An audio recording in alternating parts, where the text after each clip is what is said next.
आज हम लोग डोमेन और रेंज ऑफ ए फंक्शन को डिस्कस करने जा रहे हैं। ओके, तो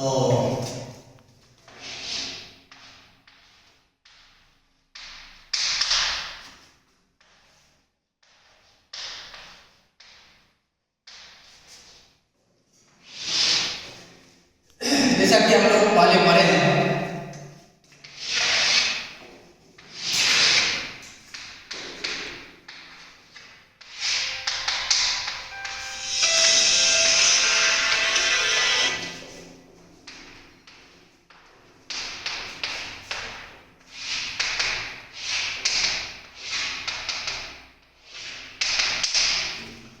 तो जैसा कि हम लोग पहले पढ़ चुके हैं, if f is a function from a to b, तो the elements of set A are called domain and the elements of set B are called codomain, and the elements of set B which are images of the elements of set A are called range. Okay, so here domain A, B, C, and D. So codomain 1, 2, 3, 4, 5. Okay, so this is your codomain. And if you discuss about the range, so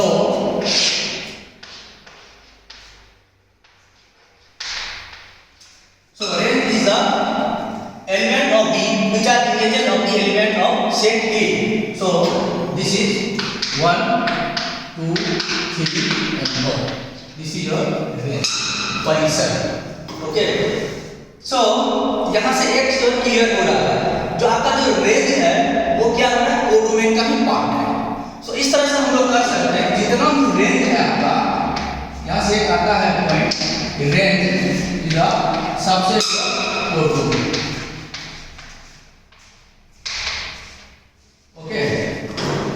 इस तरह से आपका domain, codomain, range में आपका domain. इसके बाद हम लोग देखेंगे डोमेन और डीएफ, इसको मतलब हम दूसरे तरीका से इसको दिखा रहे हैं आपको, सेट के तरीका से। So this is equal to a, जबकि a belongs to a and a f of a belongs to f. This is the domain of any function. If we discuss about range, so range of Rf, so this is equal to f of a for all a belongs to capital and f of a belongs to set of B. The range.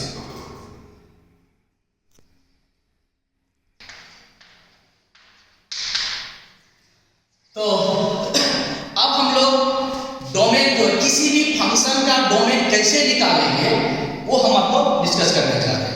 तो अगर किसी function का domain के बारे में अगर आपसे पूछा जाए व्हाट इज डोमेन, तो आप सिंपली समझो कि डोमेन का मतलब ये होता है कि the set of all real x या argument for which the given function is defined. मतलब कोई भी किसी भी फंक्शन, यदि आप y f की बात करते हो और अगर आपसे पूछा जाए इस फंक्शन का डोमेन क्या है, सिंपली हम लोग डिस्कस करते हैं इसका एक्स और कैसा एक्स। ओके, हम लोग वो एक्स को लेते हैं जो कि इस फंक्शन को परिभाषित करता है, डिफाइन होता है। जिसके लिए डिफाइन नहीं होता उसको हम लोग छाड़ देते हैं, अलग कर देते हैं, दैट इज कॉल्ड डोमेन। इसीलिए डोमेन को परिभाषित किया जाता है the set of all x, the set of all x और the set of argument x for which the given function is defined, that is called domain.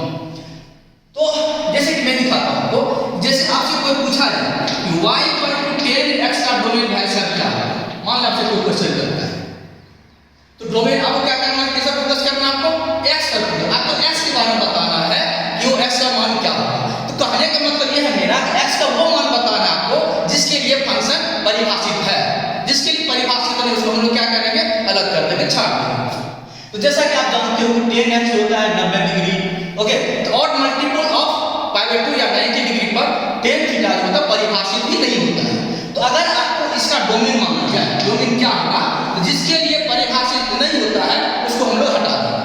तो जैसे आप देख लो, अगर इसका डोमेन के बारे में बात करें हम लोग, तो हम लोग डोमेन लिख लेंगे जैसे r मतलब टोटल रियल संख्या, रियल नंबर, उससे माइनस क्या कर देंगे, जिस पॉइंट पर ये परिभाषित नहीं होता है उसको हम लोग रिमूव कर हटा देंगे।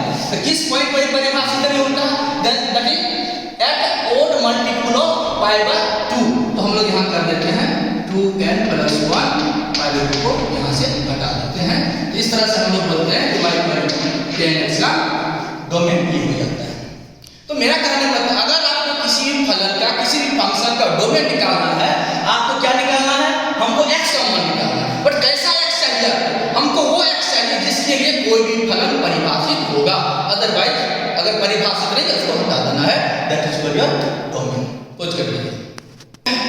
वैसे तो डोमेन निकालने का कोई रूल वगैरह उतना है नहीं, फिर भी बहुत सारे बुक में लिखा रहा है, 2-4 रूल में लिखा रहा हूँ। लेकिन आपको जब किसी भी फलन का अगर डोमेन निकालने का दिया जाता है तो आपको जो डिफरेंट फलन है, इसके बाद हम लोग एक एक फलन के बारे में सबका कंडीशन शर्त वगैरह हम लोग देखेंगे। लेकिन हम आपको सभी का शर्त मालूम रहना चाहिए, तभी आप डोमेन निकाल सकते हो, अदरवाइज डोमेन नहीं निकाल सकते हो। तो हम स्टार्ट करते हैं rule for finding the domain.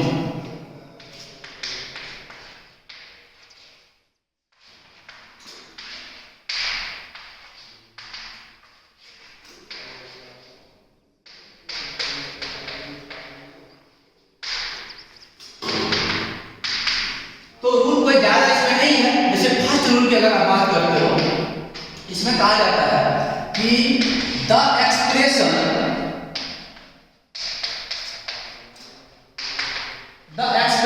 Under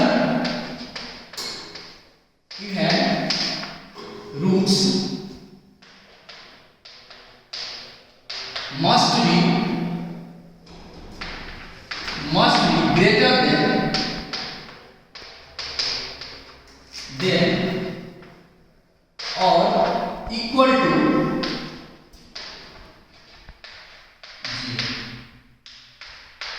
okay, ये आपका फर्स्ट रूल है। इसमें ये रूल कहा जाता है कोई भी एक्सप्रेशन यदि इवेंट रूट्स के अंदर आता है तो that expression must be greater then और इक्वल टू 0।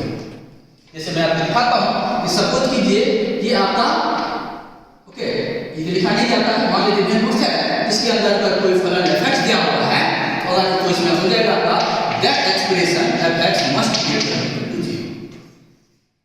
ओके, इसके बाद सपोज कीजिए कि दिस आपको ऐसा x दिया हुआ है और आपसे पूछेगा इसमें क्या शर्त होगा, इसके अंदर चूंकि क्या है इवेंट रूट है ये, तो यहां पर आपका हो जाएगा इस x must be greater than equal to 0।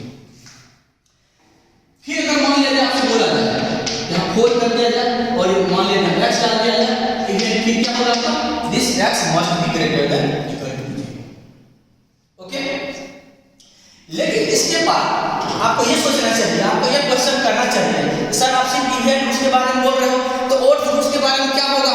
तो ओड रूट्स का कोई कंडीशन नहीं होता है। यदि आप ओड रूट्स के बारे में बात करते हो तो मैं एक एग्जांपल दिखा देता हूं। सपोज करो ये 3 दे देते हैं हम आपको यहां पर x, तो बोलेंगे इसका डोमेन क्या होगा, x must be belongs to.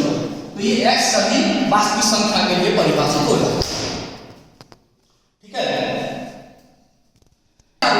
दूसरा रूल में ये कह रहा है कि मान लीजिए if b1 and b2 okay are the domain of y equal to fx and y equal to gx respectively।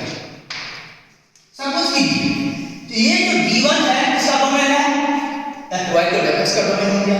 ये जो b2 है ये किसका डोमेन है, y equal to gx का डोमेन है। तब यदि आपसे कोई पूछता है then the domain of इसका hx बराबर fx plus minus gx is D belongs to D1 intersection। अब ध्यान दीजिए, यहाँ पर मैंने क्या लिखा, मैंने ये लिखा, ये सेकंड रूल आपका है कि अगर D1 मान लीजिए y पर fx का डोमेन D1 है, ओके, उसके बाद मान लीजिए जो D2 है वो y पर gx का डोमेन हो गया। तो अगर आप सोचिए कि fx और gx या तो प्लस के साथ जुड़ा हुआ हो या माइनस साथ जुड़ा हुआ हो, ठीक है, तो उसका जो डोमेन हो जाएगा, सिंपली क्या करना आपको, जो D1 है वो D2 दोनों का इंटरसेक्शन ले लेना, मतलब दोनों में जो कॉमन होगा वही इसका डोमेन।